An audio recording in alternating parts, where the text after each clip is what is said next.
The first one we did, the first meditation we did during the time which we call meditation, that was called the Golden Key. Many of you got the pamphlet. If you don't have the pamphlet, I think we probably have more out there.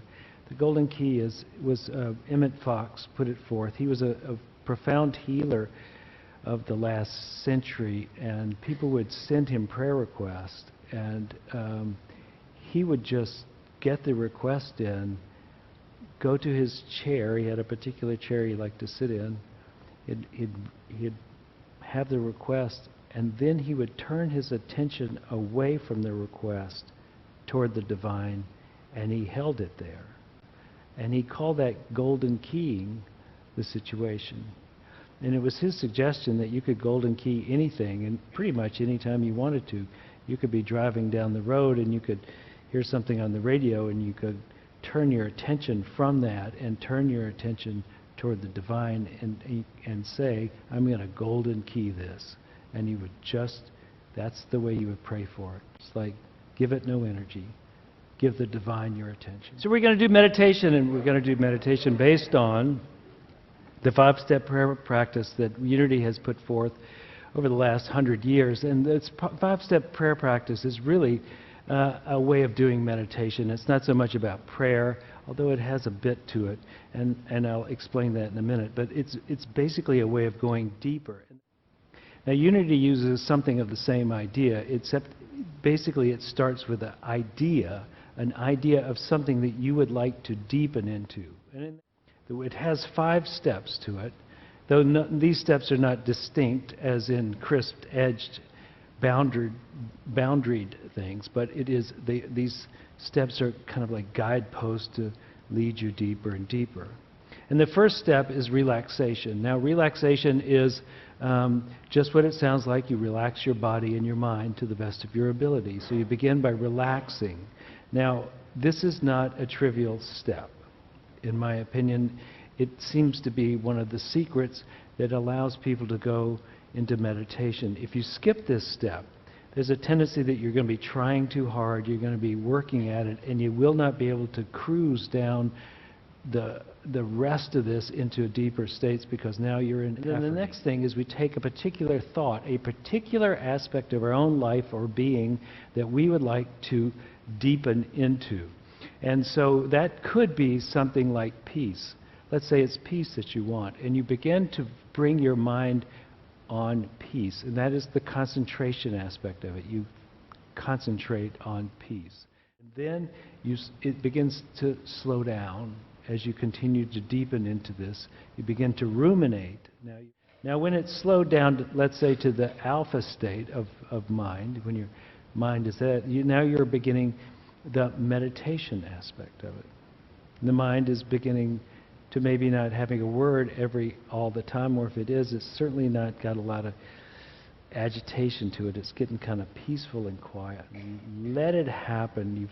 You've brought your mind to a focal point.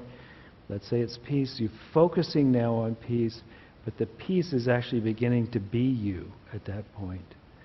And you're beginning to be the peace, the thing that you have thought about. You are what you think about. You're beginning to be like that, and the peace is happening, and now you're dropping down into realization, where you realize the peace that you are after. Now, a second thing that can happen while you're in this state of realization is that you begin to shift out of the alpha state, which is still conscious, and you perhaps drop momentarily into the delta state, which is the one associated with dreamless sleep. You move into this, and this sense of healing will happen generally in the physiology at that point. The mind and the body will be renewed in a way that's just really hard to get to without dropping into this deep, profound Now, when you get to the bottom, and you've had that experience, or you haven't had that experience of deep silence, or the experience of peace, but your time's up, then you begin to come out with a sense of appreciation. And you appreciate because it's the most advantageous energy you can meet the world with, the one of appreciation. So I can't remember if it was Goethe or not that said, the only prayer worth saying is thank you. And so you come out with the thank you. So the 5-step prayer method is this. If you relax, you find a word, and find a word before you start to relax. Or maybe just as you're relaxing. Pick a word. Pick a word. And you may choose the same word every day for the rest of your life. Or you may choose a different word every day for the rest of your life. It doesn't matter. This is a practice. Pull yourself into it by picking a word or a thought, a quality about your life you'd like to have. Hold on to that thought and begin to ruminate on it and let it churn as it will, but keep your mind on it.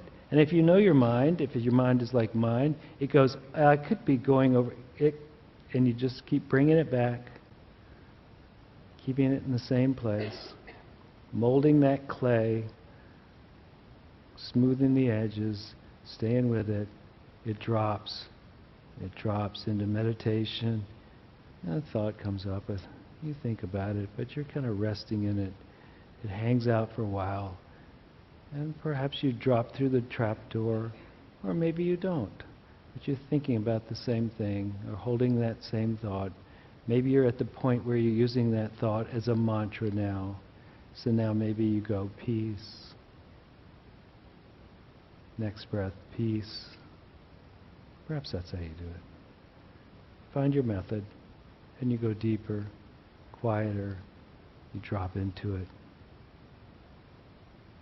Time's up. Time to come out. You say, thank you. Move out in a state of appreciation.